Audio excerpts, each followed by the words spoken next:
Bienvenue sur Top Invest, la chaîne des top d'investissement. Ici, on parle essentiellement d'entreprises de qualité. Avons-nous une opportunité d'investissement sur LNA Santé? C'est la question à laquelle on va essayer de répondre en se basant sur les états financiers de la compagnie. Ceci représente uniquement mon point de vue et non un conseil d'investissement. Et comme d'habitude, je me réserve le droit de me tromper. Donc, ici, alors, les résultats financiers, il faut d'abord que je précise une chose, ça s'arrête au mois de juin 2022. OK, et non au mois de septembre. OK, juin 2022. Maintenant, si on a publié des résultats du troisième trimestre ici, etc., je n'ai pas ces informations-là. OK. Et de toutes les façons, est-ce que ça va changer grand-chose? Je dirais que pas, voilà, pas grand-chose. Sauf si l'entreprise a des gros problèmes actuellement. De toutes les façons, je préfère vous donner la dette à laquelle ces états financiers s'arrêtent. OK. On prendra également les prévisions des analystes pour les mois à venir. On n'a pas, il y a de grandes chances qu'on ne se trompe pas énormément non plus. D'accord. Ici, en termes de revenus, qu'est-ce qu'on a? On a 711 millions d'euros en termes de revenus. En termes de croissance, ici, juste à titre d'information, d'accord? À titre d'information, ici, nous avons aux alentours de 12% sur les 10 dernières années. Sur les 5 dernières années, 7%. Sur les 3 dernières années, nous avons à peu près 10%. Donc, nous avons une entreprise qui est à peu près croissante ici. OK? À titre d'information, la croissance varie entre 5 et 10% par là, juste à titre d'information. De toutes les façons, si vous voulez prendre en considération la croissance présentement ici, ça dépend également de ce que va dire le management. OK? C'est à titre d'information que je marque juste cette information-là. Maintenant, en termes de revenus ici, quelles sont les prévisions de 2023 un tout petit peu? OK, on va regarder ça ici. Voilà. On va déjà voir combien d'analystes on a sur le dossier, parce que plus ils sont nombreux, mieux c'est. Moins ils sont nombreux, voilà, ça devient compliqué. On va regarder ici, est-ce qu'il y a des gens, est-ce qu'il y a des analystes sur le dossier? On constate ici qu'ils sont, voilà, 3, je pense bien, 3 ou 4. Ça va, c'est correct, c'est pas si pire que ça. Donc, en termes de revenus, ici, on s'attend à peu près à avoir combien? Donc, le management ici, guidance, ici, les management ici s'attend à peu près à avoir 680 millions. D'accord, c'est la marge basse estimée pour 2022, mais on est déjà à 700. Donc voilà, ça veut dire que voilà, on a atteint l'objectif, on a même dépensé l'objectif de 2022. Donc en 2022, les analystes s'attendent, eux, à 740 millions. Sans doute, ils ont revalorisé ça en plus, en supplément. Et en 2023, on s'attend à 800 millions. OK? Mais je vois ici que 2025, on s'attend à 600 millions.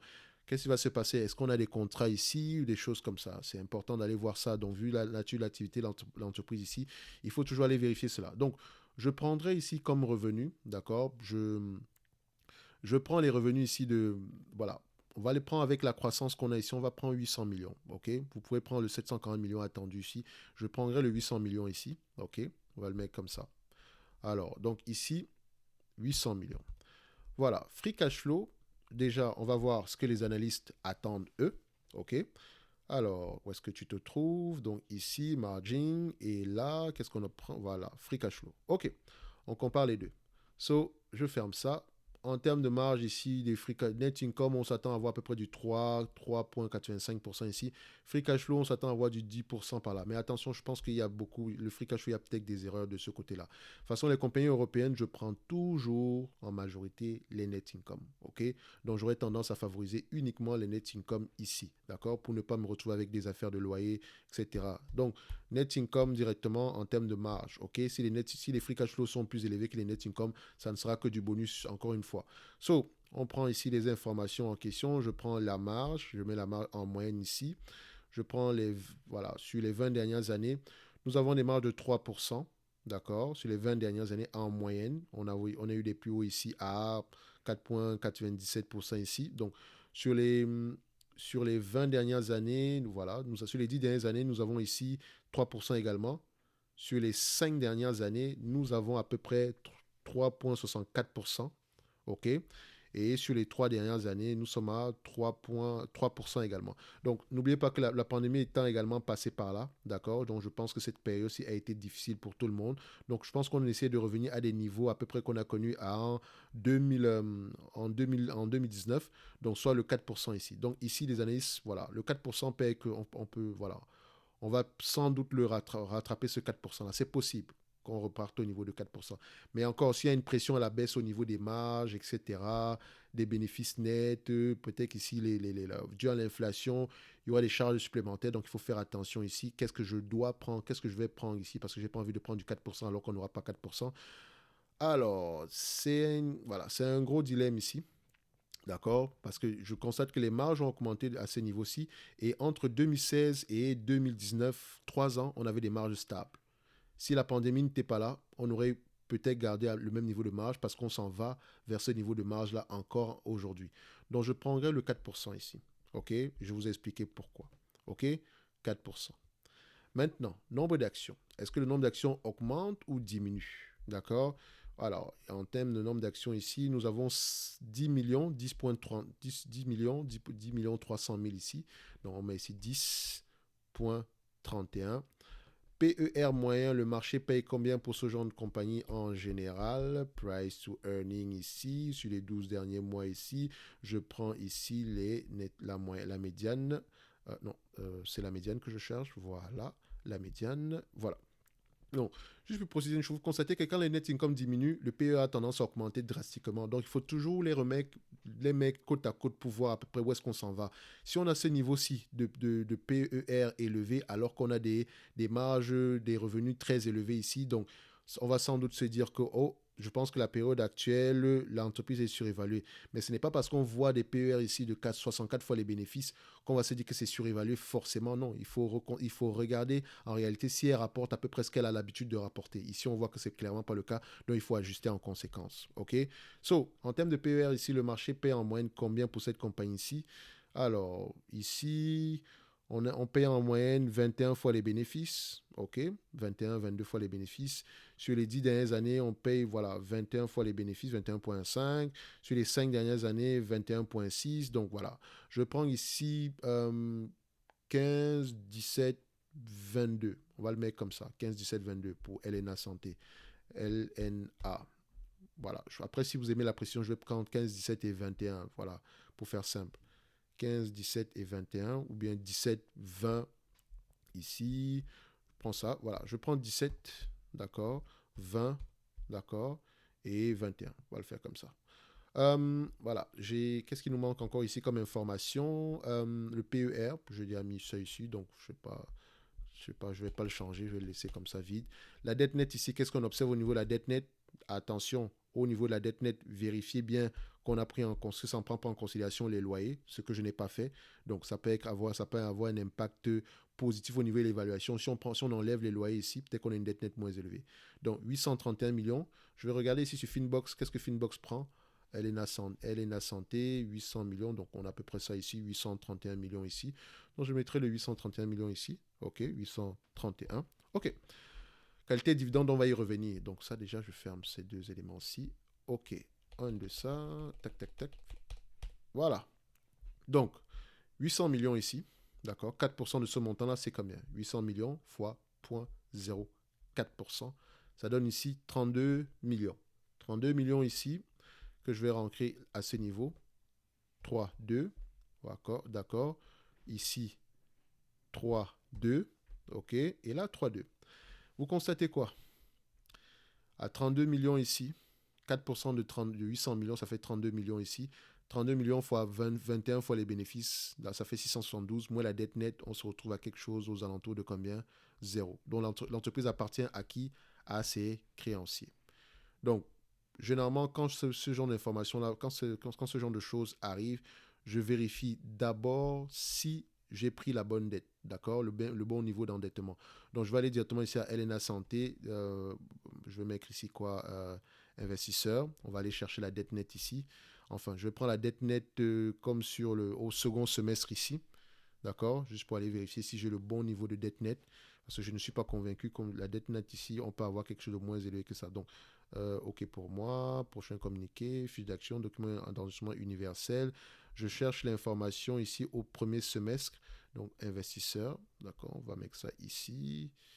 Alors, investisseur, l'essentiel, actionnariat, publication d'informations financières. Voilà. Est-ce que je vais retrouver cette information? Oh, ce sont des EHPAD. Je n'ai même pas remarqué ça. OK, donc investissement immobilier, publication d'informations financières. On va vérifier ça ici. Est-ce qu'il va me donner l'information? OK. Chiffre d'affaires premier semestre ici. Non, ça c'est plutôt les publications. Donc c'est soit les prévisions. Résultat annuel 2021. OK. Résultat semestriel. OK. Présentation des... OK, rapport financier. Parfait. Voilà, on a réussi à les retrouver ici. Donc, on va aller regarder directement. On va plonger un tout petit peu à l'intérieur pour aller rechercher l'information qui nous concerne, c'est-à-dire le niveau de dette nette. Je sais qu'on regarde au niveau du semestre ici, mais ça me donne à peu près l'idée si on prend en considération les loyers ou pas. D'accord? Donc, je cherche ici le balance sheet, le bilan. Fonds d'exploitation, fonds propres. Oh là là, je n'aime pas ça. Alors, ici, voilà. Oh, les EHPAD n'ont pas la cote en ce moment, hein. Donc j'espère qu'on n'a pas les mêmes problèmes à la Orpea. Mais non, je ne pense pas que ce soit le cas. De toutes les façons, ici, c'est juste une première analyse avant de regarder les informations en profondeur pour ceux qui détiennent l'entreprise ou bien pour ceux que ça intéresse. Donc, 2021, 2022 ici, état, ça c'est OK. Je vais regarder le bilan. OK. Passif courant, exploité immobilier, OK, immobilier total, donc ça fait 700. Engagement retraité d'avantages assimilés, impôts différés, obligations locatives courantes, 458 millions. Obligations locatives non courantes, 458. La dette nette est à quel niveau? Dette fournisseur, avance reçue, passif courant ici, passif non courant à ces niveaux-ci. Attendez, oh, ça c'est le total passif non courant. Résultat, OK. Je suis en train de vérifier ça ici. Oh, je sais pas, j'essaye de regarder comment est-ce qu'ils ont fait ces rapports-là. Donc, passif non courant, est-ce que c'est à ces niveaux-ci? De toute façon, je cherche la dette. OK. Ouais, la dette ici, emprunt, dette financière non courante. OK. Donc, dette financière non courante, c'est ça. 199. Obligation locative non courante. Donc, la dette nette est moins élevée. La dette nette est moins élevée. Emprunt, dette financière courante. Donc, quand on prend la dette nette et la dette courante, 226 millions, plus la dette non courante, on est à peu près aux alentours de 400 millions. Donc, il faut réajuster totalement ici. Donc, le chiffre exact ici, c'est combien? Je vais mettre 226. Donc, je vais mettre ici, je vais mettre 400, c'est à peu près 425 millions par là. Je vais mettre 425 millions pour la dette nette, mais sachez que c'est au mois de juin ici. Attention. Donc, 425 millions ici pour la dette nette. Faites attention. Donc, heureusement qu'on a vérifié ça. Donc, je regarde ici, parce que c'est à partir de 2018 que toutes ces affaires-là ont commencé à arriver. Donc, ouais, c'est ça. C'est clairement la dette, parce qu'à partir de 2018, vous voyez clairement qu'on a un bon littéralement ici. Donc, on va mettre l'information ici comme quoi la dette est aux alentours de 425. Parfois également, Yahoo Finance vous donne l'information. Yahoo Finance arrive à vous donner l'information ici. Donc, on peut également aller voir Yahoo Finance, d'accord, Elena Santé, Yahoo Finance. Je ne sais pas si Yahoo va nous donner la bonne information maintenant, mais bon. De toute façon, je mets 425 ici. De toutes les façons, si vous pouvez aller vérifier de vos côtés. So, juste pour gagner en temps, on va mettre ici 425 millions ici, d'accord? So, si c'est plus que ça, vous allez juste diminuer par rapport au chiffre qui est ici, d'accord? So, on revient ici.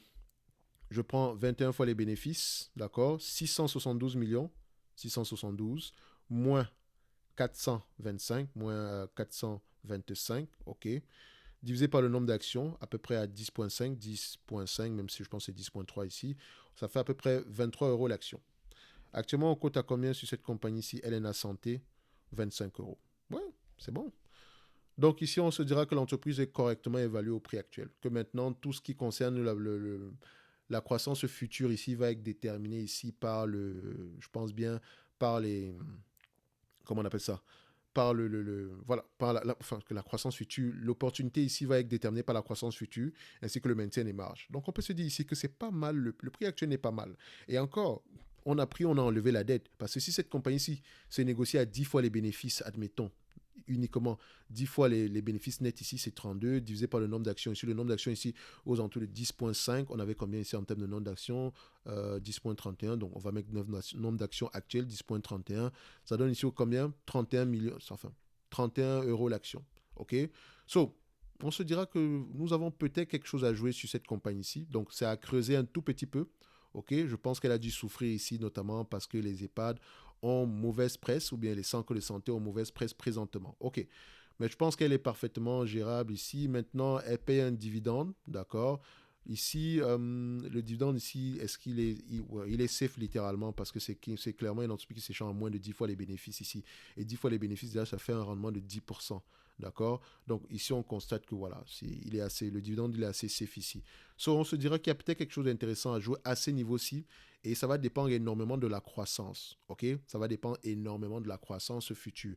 Donc, ça peut être intéressant à creuser pour ceux qui aiment ce genre d'entreprise aussi. D'accord? Je ne dirais pas qu'elle est surévaluée, correctement évaluée. Je dirais qu'il y a quelque chose d'intéressant à aller creuser un tout petit peu ici. D'accord? Parce qu'on pourrait avoir quelque chose de plus élevé si croissance continue. OK? Et également si remboursement si les multiples, si le marché repaye les multiples qu'elle avait à l'habitude, enfin, s'il paye les marchés, les multiples qu'il avait l'habitude de payer auparavant, on pourra avoir quelque chose de plus élevé que ça. OK? De toutes les façons, en date d'aujourd'hui, ça ne serait pas si, voilà, c'est pas si con de commencer à regarder cette compagnie-là. D'accord? Sans doute qu'il y a quelque chose d'assez intéressant ici. Allez-y creuser au niveau de l'endettement ici. Il ne faut pas qu'on se retrouve dans une situation à la Orpea. D'accord? Comment est-ce que ça affecte l'entreprise, etc. Est-ce qu'elle se retrouve dans ce genre de situation? De toute façon, il y aura toujours des éléments qu'on ne connaîtra pas. D'accord? Il faut vous mettre ça en tête. So, LNA Santé, sans doute intéressant au prix actuel. OK? On se donne rendez-vous sur la prochaine vidéo. Et d'ici là, portez-vous bien. Merci.